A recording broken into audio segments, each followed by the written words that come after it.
December 18ಕ್ಕೆ ಮತ್ತೊಂದು ಸುತ್ತಿನ high command level meeting ಆಗುವಂತ ಸಾಧ್ಯತೆ ಇದೆ ಕಾಂಗ್ರೆಸ್ನಲ್ಲಿ.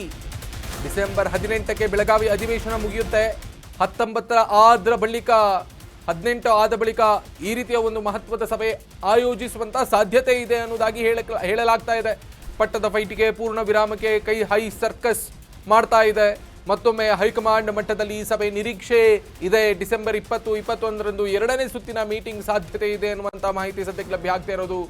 ಸಭೆಗೆ ಸಿಎಂ ಮತ್ತು ಡಿಸಿಎಂ ಅವರನ್ನ ಕರೆಯುವಂತ ಸಾಧ್ಯತೆ ಇದೆ. ಸೋನಿಯಾ ಗಾಂಧಿ ನೇತೃತ್ವದಲ್ಲಿ ಮೀಟಿಂಗ್ ನಡೆಯುತ್ತೆ ಅನ್ನೋದಾಗಿ ಹೇಳಲಾಗ್ತಾ ಇದೆ. ಡಿಸೆಂಬರ್ 19ರ ಬಳಿಕ ಸಿದ್ದರಾಮಯ್ಯ ಡಿಕೆಶಿಗೆ ಕಾಂಗ್ರೆಸ್ನ ಹೈಕಮಾಂಡ್ ಬುಲಾವ್ ನೀಡುವಂತ ಸಾಧ್ಯತೆ ಇದೆ ಅನ್ನೋದಾಗಿ ಹೇಳಲಾಗ್ತಾ ಇದೆ. ಈವರೆಗೆ ಬಹಳ ದೊಡ್ಡ ಒಂದು ಚರ್ಚೆಯಾಗಿ ಅಧಿವೇಶನ ಆರಂಭ ಆಗುವ ಕೆಲವು ದಿನಗಳ ಮುನ್ನ ಒಂದು ಒಗ್ಗಟ್ಟಿನ ಬಲ ಪ್ರದರ್ಶನ ಮಾಡುವಂತಹ ಪ್ರಯತ್ನವನ್ನ ಉಭಯ ನಾಯಕರು ಮಾಡಿದ್ರು. ಆದರೆ ಒಳಗಿಂದೊಳಗೆ ಆ ಕಿತ್ತಾಟ ಪೇಚಾಟ ಅವೆಲ್ಲವೂ ಕೂಡ ಇತ್ತು. ಏನು ಮಾಡೋದು ಮುಂದೆ, ಈ ಥರದ ಒಂದು ಒಗ್ಗಟ್ಟಿನ ಪ್ರದರ್ಶನವನ್ನು ಮಾಡಿ ತೋರಿಸ್ಬಿಟ್ಟಿದ್ದೀವಿ, ನಮ್ಮ ಬಣದಲ್ಲಿರುವಂಥ ನಾಯಕರು ಮತ್ತಷ್ಟು ಒತ್ತಾಯವನ್ನು ಮಾಡ್ತಿದ್ದಾರೆ ಅನ್ನೋದಾಗಿ ಉಭಯ ನಾಯಕರು ಸಿದ್ದರಾಮಯ್ಯನವರಲ್ಲೂ ಇತ್ತು, ಡಿ ಕೆ ಶಿವಕುಮಾರಲ್ಲೂ ಇತ್ತು.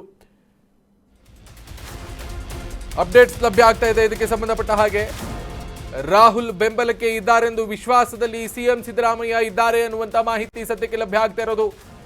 ಹೌದಾ, ನಿಜಕ್ಕೂ ರಾಹುಲ್ ಗಾಂಧಿ ಏನ್ ಮಾತನಾಡ್ತಾರೋ ಸಿದ್ದರಾಮಯ್ಯನವರು ಅದೇ ಮಾತನಾಡ್ತಾರೆ. ಸಿದ್ದರಾಮಯ್ಯ ಏನ್ ಮಾತಾಡ್ತಾರೋ ರಾಹುಲ್ ಕೂಡ ಅದೇ ಮಾತಾಡ್ತಾರೆ. ಮೊನ್ನೆ ನಡೆದ ಸಭೆಯಲ್ಲಿ ಸಿಎಂ ಪರ ರಾಹುಲ್ ಬ್ಯಾಟಿಂಗ್ ಮಾಡಿದ್ದಾರೆ ಅನ್ನುವಂಥ ಮಾಹಿತಿ ಜೊತೆಗೆ ರಾಹುಲ್ ತಮ್ಮ ಪರ ಮಾತನಾಡಿದ್ದಾರೆಂಬ ಮಾಹಿತಿ ಇದೆ. ನೋಡಿ, ಸಿದ್ದು ಪರ ರಾಹುಲ್ ಮಾತನಾಡಿದ್ದಾರೆಂದು ಮಾಹಿತಿ ಲಭ್ಯ ಆಗಿರೋದು.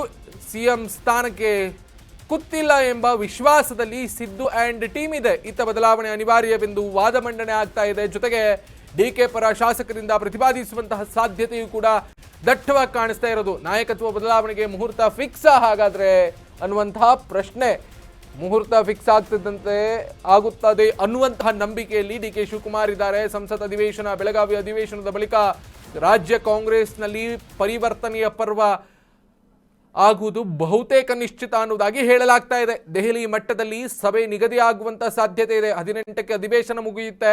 19-20 ಆ ದಿನಗಳಲ್ಲಿ ಒಂದು ಹೈ ವೋಲ್ಟೇಜ್ ಮೀಟಿಂಗ್ ನಡೆಯುವಂತ ಸಾಧ್ಯತೆ ಇದೆ ಅನ್ನೋದಾಗಿ ಹೇಳಲಾಗುತ್ತೆ.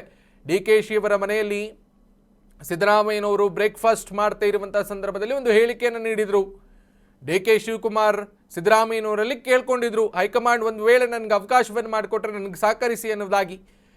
ಸಿದ್ದರಾಮಯ್ಯನವರು ಕೂಡ ಡಿ ಕೆ ಶಿಯವರ ಬೇಡಿಕೆಗೆ ಆಯಿತು, ಹೈಕಮಾಂಡ್ ಏನಾದರೂ ಆ ಥರದ ಒಂದು ನಿರ್ಧಾರವನ್ನು ತೆಗೆದುಕೊಂಡ್ರೆ ಖಂಡಿತವಾಗಿ ನಾನು ನಿಮಗೆ ಸಹಕರಿಸ್ತೀನಿ, ನಿಮ್ಮ ಬೆನ್ನೆಲುಬಾಗಿ ಇರ್ತೀನಿ ಅನ್ನೋದಾಗಿ ಸಿದ್ದರಾಮಯ್ಯನವರು ಕೂಡ ಒಂದು ಭರವಸೆಯನ್ನು ಇಟ್ಟಿದ್ರು. ಆದರೆ ಅದಾದ ಬಳಿಕ ಮಂಗಳೂರಿಗೆ ಕೆ ಸಿ ವೇಣುಗೋಪಾಲ್ ಬಂದಿದ್ರು. ಜೊತೆಗೆ ಸಿದ್ದರಾಮಯ್ಯನವರು ಕೂಡ ಕೆ ಸಿ ವೇಣುಗೋಪಾಲ್ ಅವರನ್ನ ಭೇಟಿ ಮಾಡಿದ್ರು. ಸಿದ್ದರಾಮಯ್ಯನವರ ಬಣದ ನಾಯಕರೆಲ್ಲರೂ ಕೂಡ ಮಂಗಳೂರಿನಲ್ಲಿ ಪ್ರತ್ಯೇಕವಾದಂಥ ಸಭೆ ನಡೆಸಿದ್ರು. ಸತೀಶ್ ಜಾರಕಿಹೊಳಿ, ಪರಮೇಶ್ವರ್, ಐವನ್ ಡಿಸೋಜಾ ಮತ್ತಿತರ ನಾಯಕರು, ಬಿ ಕೆ ಹರಿಪ್ರಸಾದ್ ಅವರೆಲ್ಲರೂ ಕೂಡ ಒಂದು ಪ್ರತ್ಯೇಕವನ್ನ ಸಭೆಯನ್ನು ನಡೆಸಿದ್ರು. ಮತ್ತೆ ಹೈಕಮಾಂಡ್ಗೆ ಅಹಿಂದ ಬಲವನ್ನ ಪ್ರದರ್ಶಿಸುವಂತ ಪ್ರಯತ್ನಕ್ಕೆ ಮುಂದಾಗಿದ್ರು, ಆ ನಿರ್ಧಾರಕ್ಕೂ ಕೂಡ ಮುಂದಾಗಿದ್ರು ಅನ್ನುವಂಥ ಮಾಹಿತಿ ಇದೆ. ಇನ್ನೇನಾಗುತ್ತೆ ಅನ್ನೋದನ್ನ ಕಾದು ನೋಡಬೇಕು ಡಿಸೆಂಬರ್ 19ರ ಬಳಿಕ.